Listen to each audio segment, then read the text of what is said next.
ने देता है। URLs इंटरनेट एक्सप्लोर करने के लिए एक फंडामेंटल टूल है। ये आपके ब्राउजर को इंटरनेट के कॉम्प्लेक्स नेटवर्क में गाइड करता है, बिल्कुल वैसे ही जैसे रोड साइंस आपको सिटी में गाइड करते हैं। ये URL इंश्योर करते हैं कि जब भी आप वेब सर्च करते हैं तो आप एग्जैक्टली वही ढूंढे जो आप ढूंढना चाह रहे हैं। चलिए समझते हैं कि डिफरेंट डोमेन एक्सटेंशंस क्या हैं और किस पर्पस के लिए ये यूज होते हैं। .com ये सबसे कॉमन टाइप का एक्सटेंशन है जो मोस्टली कमर्शियल यानी कि बिजनेस के लिए यूज होता है। जैसे कोई कंपनी जो प्रोडक्ट्स या सर्विसेज सेल करती है वो अपने वेबसाइट के लिए .com एक्सटेंशन का यूज करती है। .edu ये एक्सटेंशन एजुकेशनल इंस्टीट्यूशंस के लिए यूज होता है, जैसे यूनिवर्सिटीज या कॉलेजेस। इंडिया में या ग्लोबली कोई भी एजुकेशनल वेबसाइट अगर आप देखेंगे तो ज्यादातर उनका एक्सटेंशन .edu से होता है। तीसरा है .gov ये गवर्नमेंट के ऑफिशियल वेबसाइट के लिए रिजर्व्ड है, जैसे भारत सरकार या स्टेट सरकार की वेबसाइट। ये इंश्योर करते हैं कि जो वेबसाइट आप देख रही हैं वो एक वैलिड गवर्नमेंट सोर्स से है। उसके बाद आता है .net। ओरिजिनली ये नेटवर्क प्रोवाइडर्स के लिए डिजाइन किया गया है, लेकिन अब इसे वेरियस टाइप के पर्पसेस के लिए यूज किया जाता है, स्पेशली तब अगर desire .com domain name available ना हो। उसके बाद आता है .org ये नॉन प्रॉफिट ऑर्गेनाइजेशंस के लिए यूज होता है। कोई भी ऑर्गेनाइजेशन जो प्रॉफिट कमाना नहीं चाहती है, सिर्फ सोसाइटी की हेल्प या डेवलपमेंट के लिए काम करती है, वो .org एक्सटेंशन का यूज करती है। ये था एक ओवरव्यू इन सभी कॉमन डोमेन एक्सटेंशंस का। हर एक का अपना स्पेसिफिक यूज है और ये समझना इम्पोर्टेंट है ताकि जब आप इंटरनेट पे कुछ सर्च कर रहे हो तो कोई वेबसाइट विजिट करे तो आपको ये अंदाजा हो कि उस वेबसाइट का पर्पस क्या है। अब इसमें हम जानेंगे डोमेन नेम सिस्टम के बारे में। डोमेन नेम सिस्टम एक ऐसा प्रोटोकॉल है जो डोमेन नेम्स को IP एड्रेस में कन्वर्ट करता है। यानी कि समझिए अगर आप किसी वेबसाइट को ओपन करना चाहते हैं, किसी स्पेसिफिक वेबसाइट को, तो उसे ओपन करने के लिए उसका जो एड्रेस है यानी कि जो IP एड्रेस है वो आप याद नहीं कर सकते हमेशा, आपके लिए वो पॉसिबल नहीं है। तो इसी के लिए डोमेन नेम्स यहाँ पे काम आते हैं। आप इंटरनेट पे जाके खाली उसका डोमेन नेम भी अगर सर्च करते हैं तो ऑटोमेटिकली जो डोमेन नेम सिस्टम है वो आपकी एंटर किए गए डोमेन नेम को IP एड्रेस में कन्वर्ट करता है और आपको वो स्पेसिफिक वेबसाइट ओपन करके देता है। तो आइए जानते हैं डोमेन नेम सिस्टम के कुछ फीचर्स के बारे में। तो सबसे पहले डोमेन नेम इंसान के लिए याद करना काफी ज्यादा आसान होता है। अगर आपको राजस्थान के या किसी गवर्नमेंट के किसी वेबसाइट को ओपन करना है तो आप आसानी से उसे याद रख के जब चाहे तब इंटरनेट पे जाके सर्च कर सकते हैं। फॉर एग्जाम्पल अगर मुझे राजस्थान की किसी वेबसाइट को ओपन करना है, जैसी https rajasthan.gov.in, तो मेरे लिए इसको याद रखना, इस एड्रेस को याद रखना बहुत आसान है। मैं जाके इंटरनेट पे डायरेक्टली सर्च कर सकती हूँ और जैसे ही मैं सर्च करूंगी डोमेन नेम सिस्टम उस डोमेन का IP एड्रेस ढूंढकर वो वेबसाइट मेरे सामने ओपन करके देगा। तो ये सबसे बड़ा रीजन है कि क्यों डोमेन नेम इजी होता है, जिससे कि हम कभी भी उसे याद रख सकते हैं और उसे याद रखने में हमें कोई दिक्कत नहीं होती है।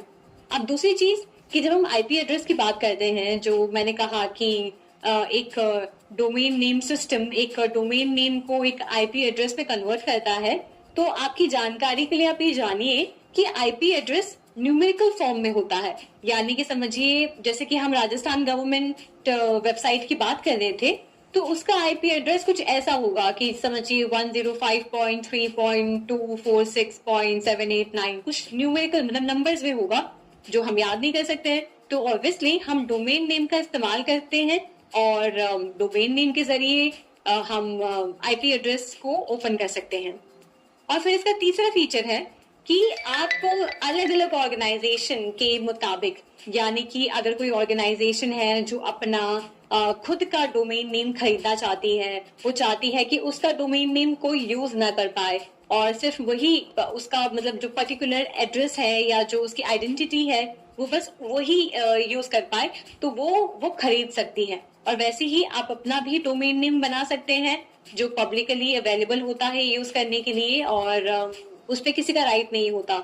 समझिए कोई अगर बड़ी ऑर्गेनाइजेशन है, जैसे फॉर एग्जांपल राजस्थान गवर्नमेंट है, तो राजस्थान गवर्नमेंट की जो डोमेन नेम है वो कोई और यूज नहीं कर सकता, वो बस राजस्थान गवर्नमेंट ही यूज कर सकती है।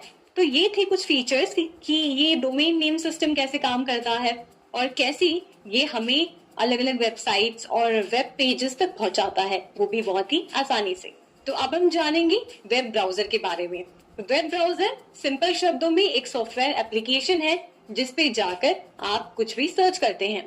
जैसे कि हमने इससे पहले वाले एग्जांपल्स में देखा कि हम राजस्थान गवर्नमेंट के बारे में सर्च कर रहे थे, अमेरिका की इंफॉर्मेशन जान रहे थे, तो वो जिस प्लेटफॉर्म पे जाके हम सर्च करते हैं, जिस एप्लीकेशन को हम हमारे कंप्यूटर या हमारे फोन या लैपटॉप में ओपन करते हैं सर्च करने के लिए, उसे कहते हैं हमारा web browser. Web browser applications कई तरह के होते हैं। For example Apple safari, Mozilla Firefox, Google Chrome, Microsoft Edge, opera, ऐसी कई तरह की वेब ब्राउजर एप्लीकेशंस हैं जहां पे जाके आप इंफॉर्मेशन सर्च करते हैं। तो वही जब हम बात करते हैं अलग अलग टाइप की जो एप्लीकेशंस हैं, जो अलग अलग टाइप की वेब ब्राउजर एप्लीकेशंस हैं, उनके यूआई भी अलग होते हैं। अगर आप एप्पल सफारी को ओपन करेंगे तो उसका यूआई अलग होगा, वैसे ही अगर आप गूगल क्रोम को ओपन करेंगे तो उसका यूआई आपको अलग नजर आएगा। अगर आप फायरफॉक्स को ओपन करेंगे तो वो अलग होगा। तो इसी तरीके से हर एक वेब ब्राउजर अपने अलग अलग सिस्टम के हिसाब से डिजाइन होता है। तो वेब ब्राउजर करता ये है कि जब आप किसी भी इंफॉर्मेशन को उसके सर्च पैनल में, यानी कि उसके सर्च बार में जाके जब आप सर्च करते हैं, तो वेब ब्राउजर अपने सर्वर से जो वर्ल्ड में जो सर्वर अवेलेबल है उस सर्वर से कनेक्ट करता है या फिर उसके आसपास जो लोकल सर्वर अवेलेबल है उससे कनेक्ट करता है और उस सर्वर से इंफॉर्मेशन निकाल कर आपको आपके स्क्रीन पर दिखाता है। तो ये है प्रोसेस कि कैसे वेब ब्राउजर हमें एक प्लेटफॉर्म प्रदान करता है जिसके जरिए हम इंटरनेट पे किसी भी इंफॉर्मेशन को एक्सेस कर सकते हैं। अब थोड़ी सी बात कर लेते हैं वेब ब्राउजर में आपको क्या क्या चीजें मिलती हैं। तो सबसे पहले वेब ब्राउजर में आपको बैक और फॉरवर्ड बटन्स दिखते हैं, यानी कि जब आप किसी वेबसाइट को ओपन करते हैं, किसी वेब पेज को ओपन करते हैं, तो उसमें आगे बढ़ने के लिए उन वेब पेजेस को और उसकी अंदर सर्च करने के लिए आप फॉरवर्ड बटन पे क्लिक करते रहते हैं, तो वो वेब पेज के अंदर उसका दूसरा वेब पेज को ओपन करता है, फिर दूसरा ओपन करता है वेब पेज। और वही अगर आप पीछे जाना चाहते हैं, मतलब आप जहां से आपने शुरू किया था आप वहां पे बैक जाना चाहते हैं, तो उसके लिए आप बैक बटन्स का यूज करते हैं जो वेब ब्राउजर पे आपको नजर आता है। फिर उसके बाद वेब ब्राउजर पे एक रिफ्रेश या रीलोड बटन होता है। ये क्या करता है कि समझिए अगर आप अपने पेज को रिफ्रेश करना चाहते हैं, कोई इन्फॉर्मेशन है जो आप सर्च कर रहे हैं वो वहां पे नजर नहीं आ रही है, कुछ टेक्निकल एरर है, तो उसके लिए आप एक रिफ्रेश बटन होता है वेब ब्राउजर पे, उस पर जब क्लिक करते हैं तो वो पेज वापस से ओपन होता है ताकि जो भी टेक्निकल एरर्स या उसमें ग्लिच आ रहा था वो उसके बाद सही हो जाए। फिर इसके बाद वेब ब्राउजर में एक स्टॉप बटन होता है। मान लीजिए अगर आप अपने वेब ब्राउजर पे जाके किसी वेब पेज पर कुछ एक्टिविटी कर रहे हैं, कुछ डाउनलोड कर रहे हैं या कुछ प्रोसेस चल रहा है और आप उसको रोकना चाहते हैं, तो उसके लिए वेब ब्राउजर पे एक कैंसिल बटन होता है, एक स्टॉप बटन होता है, जिसपे आप क्लिक करते हैं तो जो भी एक्टिविटी वहां हो रही है वो रुक जाती है। फिर वेब ब्राउजर पे होम पेज बटन होता है, यानी कि आप जब वेब ब्राउजर पे जाके कुछ सर्च करते हैं और फिर आप किसी वेबसाइट को ओपन करते हैं, फिर उसके बाद उसके अंदर किसी हाइपरटेक्स्ट